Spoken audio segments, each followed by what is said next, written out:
C'est quoi la différence entre bac et une banane? Et pourquoi est-ce que Amazon n'a pas tué les libraires? La différence entre bac et une banane, elle est super simple.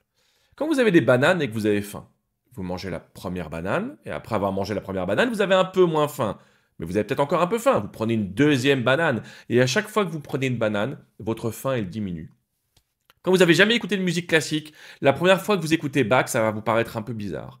Et puis la deuxième fois, il y a des rythmes qui vont commencer à vous plaire, et donc ça va augmenter votre goût. Au bout de 3 fois, 4 fois, peut-être que vous allez voir le spectacle de Astier, et votre goût pour la musique va augmenter. Et vous comprenez, ce sont deux mécanismes qui sont complètement inversés. Quand vous avez faim, plus vous mangez de bananes, plus votre goût baisse, plus votre faim se réduit. Quand vous écoutez de la musique, plus votre goût augmente, plus votre appétit pour cette musique augmente. Ça, c'est la particularité des biens culturels. Sur les biens classiques, comme la nourriture, il y a une baisse de l'utilisation au fur et à mesure qu'on en consomme.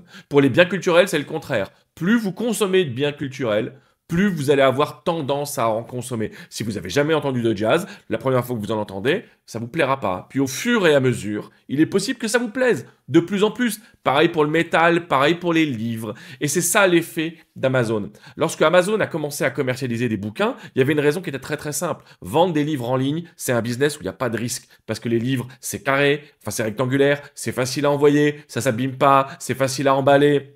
C'est un peu lourd, mais pas trop. Donc c'est facile d'acheter des livres en ligne. Et puis c'est facile de les vendre et c'est facile de les distribuer. Et la Poste, elle les distribue facilement. Et donc les librairies ont commencé à dire Amazon est en train de nous tuer. Sauf que plus vous lisez de livres, plus vous allez avoir tendance à lire des livres. Et donc ce qui s'est produit, c'est la chose suivante. Les libraires, ils ont mésestimé l'effet que ça pouvait avoir. Ils ont mésestimé l'expérience qui est le fait d'acheter un livre, l'expérience qui est le fait de rêver un bouquin, de se dire je vais aller l'acheter, ça va être super et je vais avoir du plaisir à le lire. Rappelez-vous, il y a encore une dizaine d'années, quand on est allé à la Fnac acheter un livre qui n'avait pas en rayon, il fallait attendre 15 jours ou 3 semaines pour le recevoir. Pourquoi? Parce que les vendeurs à la Fnac vous disaient on groupe les commandes pour que ce soit moins cher. Mais moi, en tant que lecteur, j'ai pas envie de ça. Si je l'achète sur Amazon, je l'ai le lendemain ou 2 ou 3 jours plus tard. Eh ben, il y a des librairies qui ont agi d'une manière complètement différente. Il y a des librairies qui se sont dit Amazon vend des livres. Nous, on vend l'expérience de la découverte,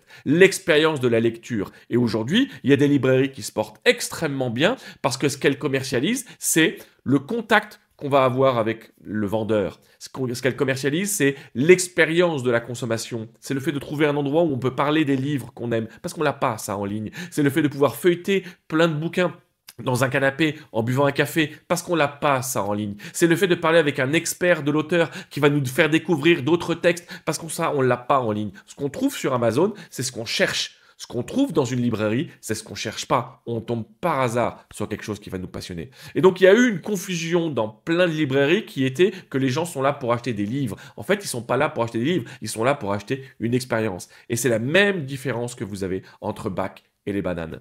L'expérience.